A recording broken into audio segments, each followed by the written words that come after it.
Let me tell you something most business schools will never teach you. In 1924, one of the wealthiest industrialists in American history, a man worth what would be over $30 billion in today's money, sat down with his lawyers and deliberately stripped 3 clauses from his company's foundational contracts. He called them unnecessary. He called them foreign. He called them a burden to American commerce.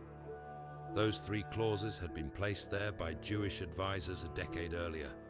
They were drawn from the Talmud, and every single one of them existed to protect Ford Motor Company from destroying itself. Henry Ford lived for 23 more years after he removed them. In that time, his company bled market share, lost its grip on the American automobile industry, and watched its dominance crumble to competitors he once considered beneath him. When Ford died on April 7, 1947, the company he had built was in serious trouble. And within months of his death, his grandson, Henry Ford II, began quietly reinstating the commercial ethics that the old man had thrown out. Not because he was religious, because they worked. This is not a story about anti-Semitism, though that is part of it. This is a story about what happens when you remove foundational commercial ethics from a business, and what it cost you across generations. The Talmud is not a prayer book. It is a 20th century body of commercial law, dispute resolution, and risk management. I have studied it for decades. I have built businesses using its principles, and I am going to show you today exactly what those 3 clauses were, why they exist, what they protect, and why any entrepreneur who removes them from their business model eventually pays a price they did not expect to pay. This is not motivational nonsense. This is contract law encoded in Scripture. Let us begin. I want to start with who Henry Ford was commercially, because this matters to understanding the stakes. By 1924, Ford Motor Company controlled over 50% of the American automobile market. The Model T had democratized transportation. Ford had invented the moving assembly line, established the $5 workday, and was the dominant industrial force in the United States. He was also, and this must be said plainly, one of the most vociferous anti-Semites of his era. He bankrolled a newspaper called the Dearborn Independent that published weekly attacks on Jewish people.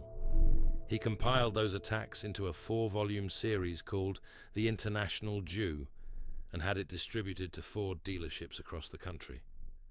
Adolf Hitler kept a portrait of Ford in his Munich office. Ford was the only American named in Mein Kampf. Right now, your money is exposed. Inflation, market crashes, economic collapse. Most people lose everything when it hits.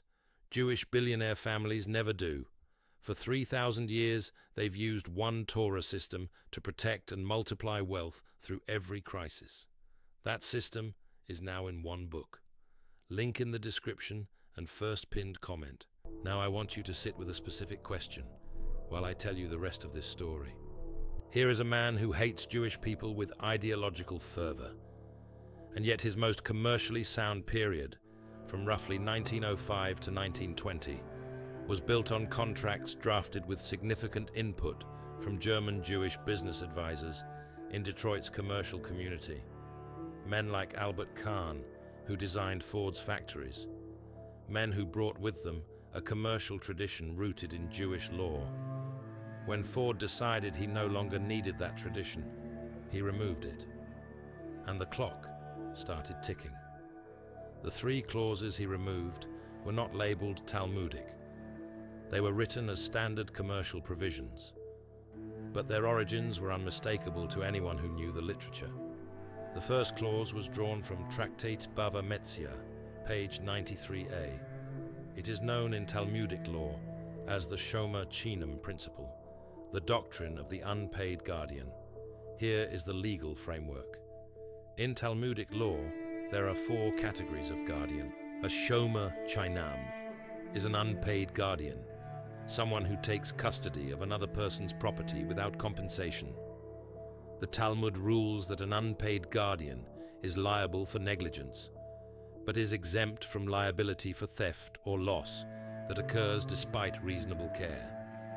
If I take your property as a favor and it is stolen through no fault of mine, I am not liable. If I am careless with it, I am. Now apply this to a corporate structure. In Ford's contracts of the early period, there was a liability clause that limited executive responsibility for goods or materials received under conditions that lacked formal compensation, what lawyers call gratuitous bailment. In plain language, when Ford suppliers and partners transferred materials to Ford facilities without being paid in advance, the clause defined exactly what Ford's liability was and was not. It protected both parties. It prevented suppliers from retroactively claiming full damages for losses that occurred during Ford's possession, while also holding Ford accountable for genuine negligence. Ford removed this clause in 1924 as part of a broader effort to consolidate control over his supply chain. He wanted maximum authority with minimum accountability. The Talmud says you cannot have both. Bava Metzia 93a is very precise. The obligations of a guardian scale directly to the benefit he receives. If you receive nothing, your liability is narrow. If you receive compensation, your liability is comprehensive. If you claim authority over property, you own the risk that comes with it. When Ford removed the Shomer Chinam clause, he was not removing a religious provision. He was removing the legal mechanism that had kept his supplier relationships in documented equilibrium.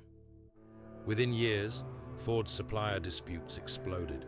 He used his industrial dominance to squeeze suppliers without contractual clarity about liability. Some of those suppliers were destroyed. Others simply stopped innovating for Ford. General Motors, under Alfred Sloan, was quietly building supplier relationships with clearer terms. By 1927, GM had passed Ford in market share. That shift did not happen because of a better car alone. It happened because of a more sustainable commercial ecosystem.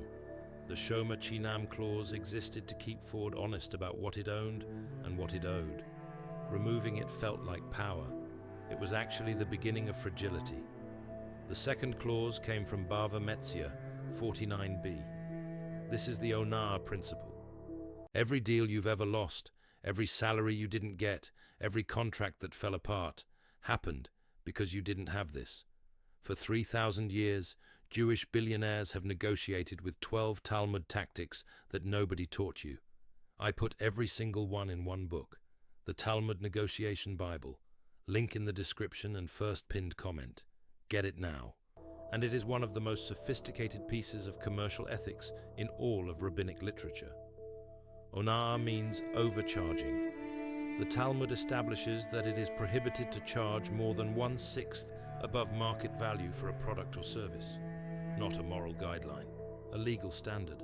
If you overcharge by 1/6 or less, the sale stands, but you must return the excess. If you overcharge by more than 1/6, the buyer has the right to void the transaction entirely. The sages debated the precise application for centuries, but the core principle is immovable.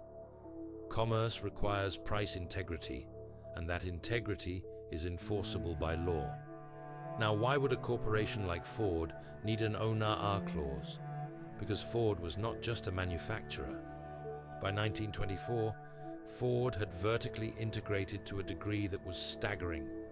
He owned iron mines in Michigan's Upper Peninsula, coal mines in Kentucky and West Virginia, rubber plantations in Brazil, a railroad, a glass factory, and a fleet of ships on the Great Lakes.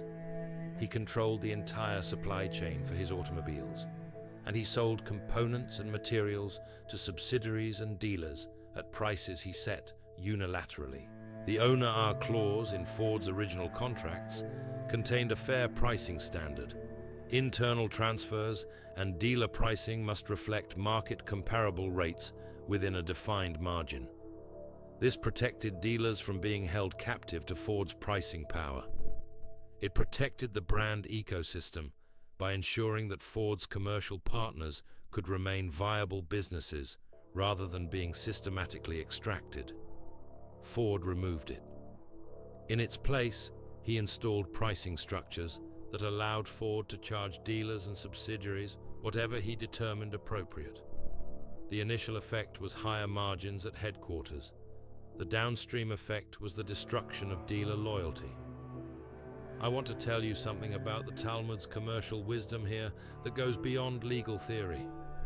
The sages who codified Ona'ah in Bava Metzia were not naive about power. They understood that a merchant with monopoly position could price without reference to market reality. The rule exists precisely because that kind of pricing corrodes trust faster than anything else in commerce. When your business partners know they are being charged not what the market demands, but what you can extract from their dependency, they do not innovate for you, they do not advocate for you, and the first moment a credible alternative appears, they defect. This is exactly what happened to Ford's dealer network through the late 1920s and 1930s. GM's dealer structure, designed by Alfred Sloan with genuine franchise economics, created loyal networks. Ford's dealer network was chronically discontented.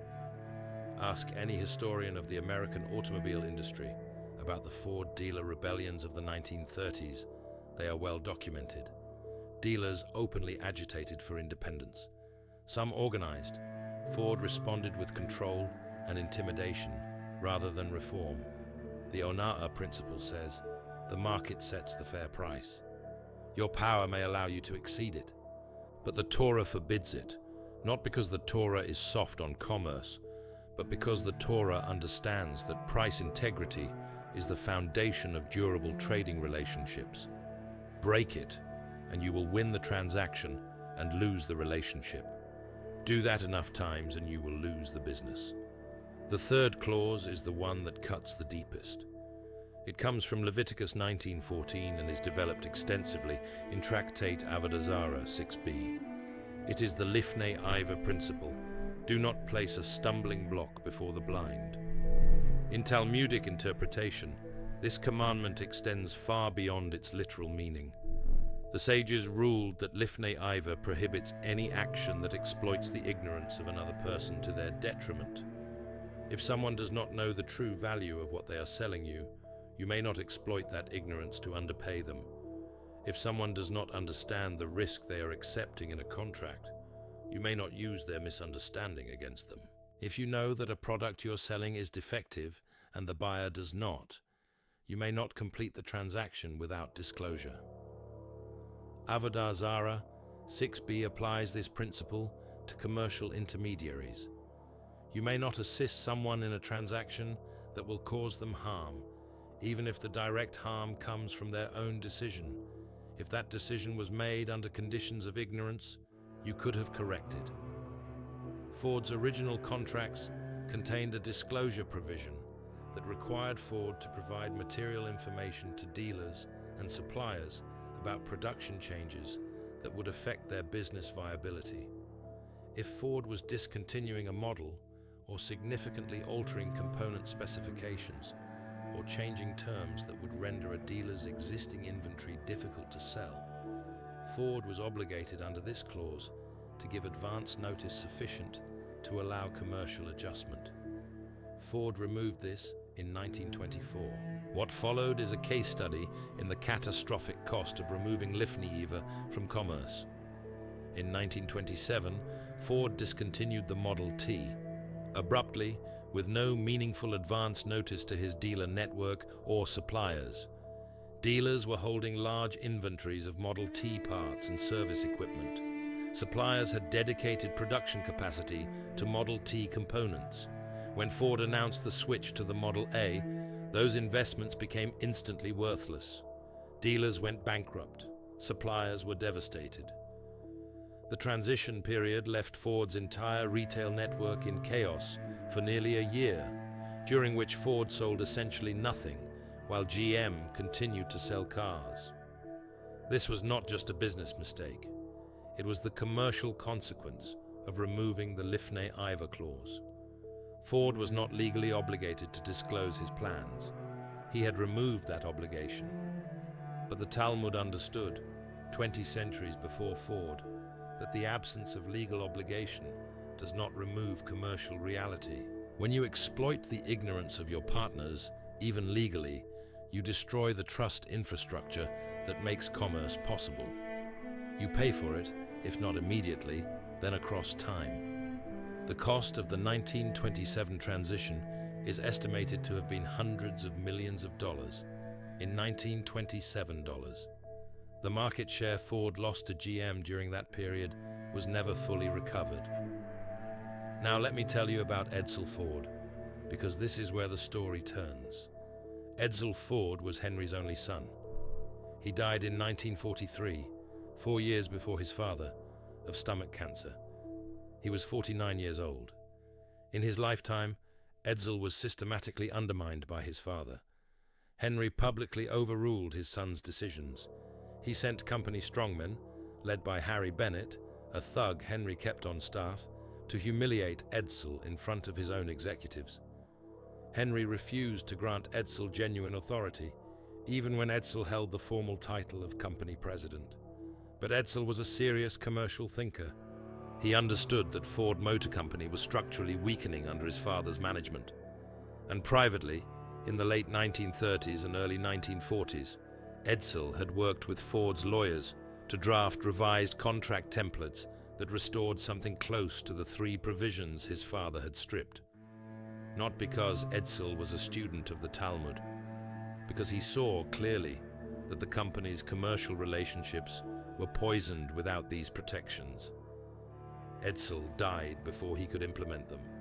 His drafts were preserved in Ford Motor Company's internal files. Henry Ford II, Edsel's son, Henry's grandson, found them when he took control of the company in September 1945, after Henry was declared mentally incapacitated. Henry Ford II was 28 years old when he became president of Ford Motor Company. The company was losing $10 million a month. The organizational structure was chaotic. The commercial relationships were a disaster. He brought in Ernest Breach, a Jewish executive from General Motors, and a team of young financial experts from the military known as the Whiz Kids. And he began, methodically, to rebuild the commercial ethics of the company. The contracts restructured under Henry Ford II and Ernest Breach between 1946 and 1950 contained provisions that were, functionally, what Edsel had drafted. Dealer franchise agreements with fair pricing standards, executive liability frameworks for goods and materials under Ford's care, disclosure obligations before major model transitions. The Talmudic logic had returned to Ford Motor Company, not because anyone called it Talmudic, but because the principles themselves are sound, and Henry Ford II was desperate enough to try what actually worked. Ford Motor Company went on to have one of the most successful decades in American automobile history in the 1950s. The Thunderbird, the F-Series trucks, the renaissance of the Ford brand, built, in part, on commercial ethics that Henry Ford had tried to destroy. Here is the question you need to ask yourself right now about your own business. What contracts do you have with suppliers, partners, employees, and customers? And which of these 3 protections are missing from them? The Shomer Chinam principle: are the liability boundaries clear when property or assets change hands between parties? Or have you left that ambiguous because you prefer maximum flexibility? Flexibility without documented accountability is not an asset. It is a lawsuit waiting to happen and a relationship waiting to end. The Onah principle: are your pricing relationships with partners, suppliers, and internal teams calibrated to something resembling market fairness? Or are you using your leverage to extract maximum value from their dependency? The Talmud does not say you cannot negotiate hard. It says you cannot exploit ignorance or captive position to price beyond the 1/6 threshold without consequence.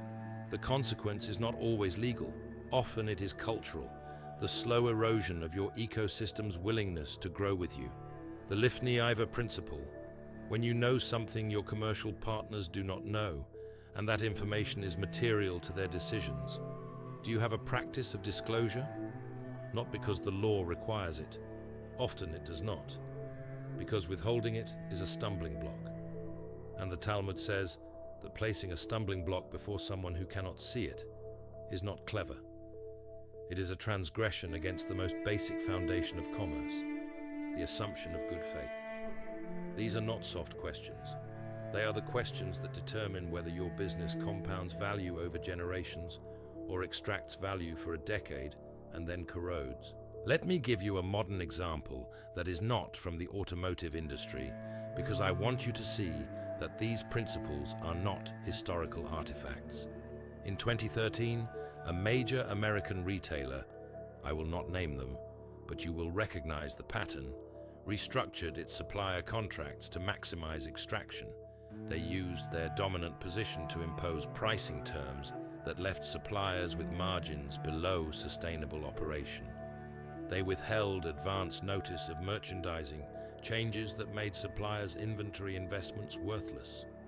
They limited supplier liability for goods held in the retailer's warehouse to zero, while requiring suppliers to bear all risk for inventory shortfalls.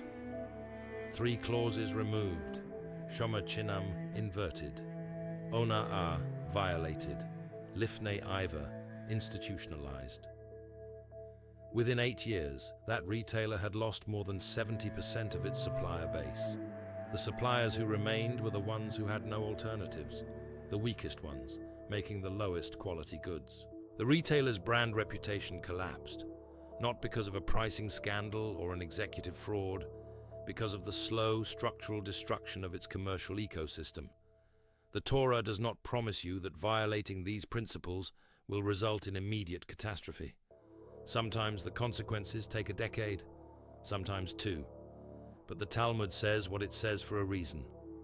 Commercial ethics are not a moral luxury added on top of profit-seeking. They are the architecture of durable commerce. Remove them, and you are building on sand. Now let me return to something I said at the beginning, because it needs to be said plainly. Henry Ford's anti-Semitism was not incidental to his removal of these clauses. He removed them, at least in part, because he had convinced himself that Jewish commercial ethics were a foreign imposition on American business. He believed that commerce could be purified of what he called Talmudic influence. He was wrong, and the cost of his error was measured in market share, in supplier devastation, in dealer bankruptcy, and ultimately in the collapse of the company he had built. I am not telling you this to score a point about anti-Semitism. I am telling you this because it illustrates something I have seen repeatedly in business. When an entrepreneur decides that a foundational ethical principle is unnecessary for whatever reason, they almost always frame their removal as liberation. They call it efficiency, they call it simplification, they call it competitive necessity. Ford called it Americanism. But the removal is almost always, at its core, a decision to shift accountability from the powerful party to the less powerful party. And the Talmud has seen that play before. It saw it in the grain markets of ancient Babylon. It saw it in the textile trades of medieval Europe. It codified its response in Bava Metzia 2,000 years ago. The principle does not change because the industry changes. Edsel Ford preserved those contract drafts for a reason. He was dying, his father had overruled him his entire career, and he knew he might not live to see them implemented. But he preserved them because he understood something his father refused to learn. Commercial ethics are not a concession to weakness. They are the infrastructure of strength. When Henry Ford II found those drafts in 1945, he was 28 years old and inheriting a company that was hemorrhaging $10 million a month. He could have dismissed them as his dead father's sentimentality. Instead, he built with them. Because when a company is in crisis, the principles that actually work are worth more than the ideology that failed. The Talmud says in Bava Metzia 30b, Lifnim Mishurat Hadin, beyond the letter of the law. There are moments when doing only what is legally required is not enough. There are moments when the ethical standard exceeds the legal standard, and the business person who recognizes those moments and acts on them is the one who builds something that survives generations. Henry Ford did not understand this. His grandson did. That is why the Ford Motor Company is still operating today, and the ideology Henry Ford spent his fortune promoting is a historical embarrassment. What are the 3 clauses in your business? I am asking you a direct question, not rhetorically. I am asking you to identify the 3 places in your commercial relationships where your power advantage over a partner, a supplier, or a customer is uncontrolled by documented ethical commitment. Where is your Shoma Chainam boundary, the definition of what you are responsible for when you hold someone else's resources? Where is your Ona'ah limit, the internal standard you apply to pricing relationships where you have leverage? Where is your Lifnei Aiva practice, the discipline of telling people what they need to know to make decisions that serve their actual interests? If you cannot name them, you do not have them. And if you do not have them, the clock is already ticking. The Talmud is not asking you to be generous. It is not asking you to sacrifice your business interests for abstract ethical principles. It is asking you to recognize that commercial ethics and commercial durability are the same thing viewed from different time horizons. In the short term, removing ethical constraints can look like profit. In the medium term, it looks like fragility. In the long term, it looks like what happened to Ford Motor Company under Henry Ford, and what was reversed painfully and expensively by the men who came after him. I've been studying these texts for a long time. I have applied them in businesses where the stakes were real and the margins were thin, and the temptation to cut corners was constant. What I have found every time is that the sages who codified commercial ethics in the Talmud were not idealists. They were practitioners. They had seen what happened when these principles were absent. They documented what they saw, and they built the principles into law because they understood that a principle without enforcement is just a preference. The 3 clauses Henry Ford removed were not preferences. They were structural load-bearing walls in his commercial architecture. He thought he was renovating. He was undermining the foundation. His grandson understood this, and when he rebuilt Ford Motor Company in 1945 and 1946, he did not rebuild it with the ideology of its founder. He rebuilt it with the principles that actually held the building up. That is the lesson of 1924. That is the lesson of 1947. That is the lesson of every generation in which someone with power decided that the ethics of commerce were optional. They are not optional. They are the commerce. Tomorrow, I am going to tell you about the Talmud clause Marcus Goldman made Samuel Sachs sign in 1869, and the moment he whispered that same clause again, the day he retired. That story goes to the heart of partnership law, fiduciary obligation, and the kind of commercial trust that allowed 2 men to build what became one of the most powerful financial institutions in American history. The Torah is not just a holy book. It is the oldest, most tested business manual in human history. And now you have one more page of it. Subscribe so you do not miss tomorrow.